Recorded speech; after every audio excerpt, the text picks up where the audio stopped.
Bienvenue sur notre chaîne YouTube.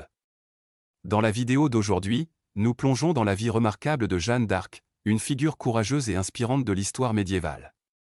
De ses humbles débuts en tant que paysanne à son rôle central dans la guerre de 100 ans, l'histoire de Jeanne d'Arc est celle d'une foi inébranlable, d'un génie stratégique et d'une détermination inébranlable.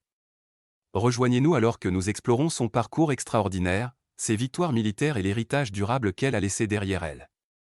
Préparez-vous à être inspiré par l'histoire impressionnante de Jeanne d'Arc, une véritable icône de bravoure et de conviction. Plongeons-nous. Sa naissance et sa jeunesse. Jeanne d'Arc est née le 6 janvier 1412 à Domrémy, un petit village de France. Elle est issue d'une modeste famille domestique paysanne, son père étant agriculteur et sa mère s'occupant des travaux. Dès son plus jeune âge, Jeanne a montré des signes de piété et de dévotion religieuse. Elle était connue pour sa piété fervente, passant de longues heures à prier dans l'église locale et à participer à des processions religieuses. Son adolescence est marquée par les événements de la guerre de 100 ans qui opposent la France et l'Angleterre. Les territoires français sont alors occupés par les Anglais et leurs alliés bourguignons. Selon les récits historiques, Jeanne d'Arc a commencé à recevoir des visions et des voix célestes dès l'âge de 13 ans. Ces visions lui auraient été envoyées par des saints et des anges, dont Saint Michel, Sainte Catherine d'Alexandrie et Sainte Marguerite. Les voix célestes lui ont confié une mission divine, celle de libérer la France de l'occupation anglaise et de couronner le dauphin Charles VII comme roi de France. À 17 ans, Jeanne d'Arc se rend à la cour du dauphin Charles VII à Chinon, où elle est reçue par le roi. Convaincu de la véracité des visions sonores, Charles VII lui assigne une armée et lui donne l'ordre de libérer la ville d'Orléans, assiégée par les Anglais. Ainsi, la jeunesse de Jeanne d'Arc est marquée par sa foi profonde, ses visions mystiques et son rôle clé dans la guerre de 100 ans. Son destin extraordinaire est sur le point de se réaliser et elle va devenir l'une des figures les plus emblématiques de l'histoire de France. Ses campagnes militaires. Jeanne d'Arc a mené plusieurs campagnes militaires au cours de sa brève carrière. L'une de ses campagnes les plus célèbres et les plus décisives fut la levée du siège d'Orléans en 1429. À la tête d'une petite armée, Jeanne réussit à briser le siège anglais qui durait depuis des mois. Sa présence inspirante et son leadership charismatique galvanisent les troupes françaises qui remportent une série de victoires décisives, permettant ainsi la libération d'Orléans. Après la victoire d'Orléans, Jeanne accompagne le dauphin Charles VII à Reims, où il est couronné roi de France.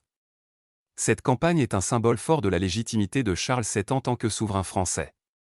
Jeanne d'Arc a également mené des campagnes militaires dans d'autres parties de la France occupées par les Anglais. Elle participe à la bataille de Patay en 1429, où les troupes françaises, dirigées par Jeanne, remportent une victoire écrasante contre les Anglais. Cette victoire a solidifié la position de Jeanne en tant que chef militaire et a renforcé la confiance des troupes françaises. Les campagnes militaires de Jeanne d'Arc ont été marquées par son courage, sa stratégie audacieuse et sa capacité à inspirer ses troupes. Son impact sur le cours de la guerre de 100 ans et sur l'histoire de France est indéniable, faisant d'elle une figure emblématique de la résistance et de la détermination. Son procès et sa mort éventuelle. La mort de Jeanne d'Arc est une partie tragique de son histoire. Après avoir été capturée par les Bourguignons et livrée aux Anglais en 1430, elle fut conduite à Rouen, où elle fut soumise à un procès ecclésiastique par un tribunal ecclésiastique favorable aux Anglais. Joanne a été accusée de plusieurs chefs d'accusation, dont l'hérésie, prétendant recevoir des révélations divines et portant des vêtements masculins. L'accusation d'hérésie était la plus grave, car elle remettait en cause la validité de ses visions et de sa mission divine. Le procès a été inéquitable et entaché de partialité. Jeanne a été soumise à des interrogatoires prolongés et souvent hostiles, visant à la discréditer et à la forcer à avouer des actes hérétiques. Malgré les pressions, elle maintient sa position et défend la légitimité de ses actions. Enfin, le 30 mai 1431, Jeanne d'Arc est condamnée à mort par le tribunal. Elle fut condamnée au bûcher, symbole de sa condamnation pour hérésie. Le 24 mai, elle est emmenée place du Vieux Marché à Rouen, vêtue d'une robe de forçat, et brûlée vive devant une foule nombreuse. La mort de Jeanne d'Arc a été un événement tragique qui a bouleversé de nombreuses personnes en France et dans le monde. Elle est devenue un symbole de courage, de dévotion et de martyr, et son exécution injuste a finalement contribué à son statut de sainte et d'héroïne nationale en France. Malgré sa mort tragique, l'héritage de Jeanne d'Arc a traversé les siècles. Son nom reste synonyme de courage, de foi et de résistance, et elle continue d'inspirer des générations de personnes à travers le monde. Merci de nous avoir accompagnés dans ce voyage à travers la vie extraordinaire de Jeanne d'Arc. De ses humbles débuts à Domrémy à son rôle central dans la guerre de 100 ans, l'histoire de Joanne est celle du courage, de la foi et de la détermination inébranlable, nous espérons que cette vidéo a mis en lumière les incroyables réalisations et sacrifices de cette femme remarquable.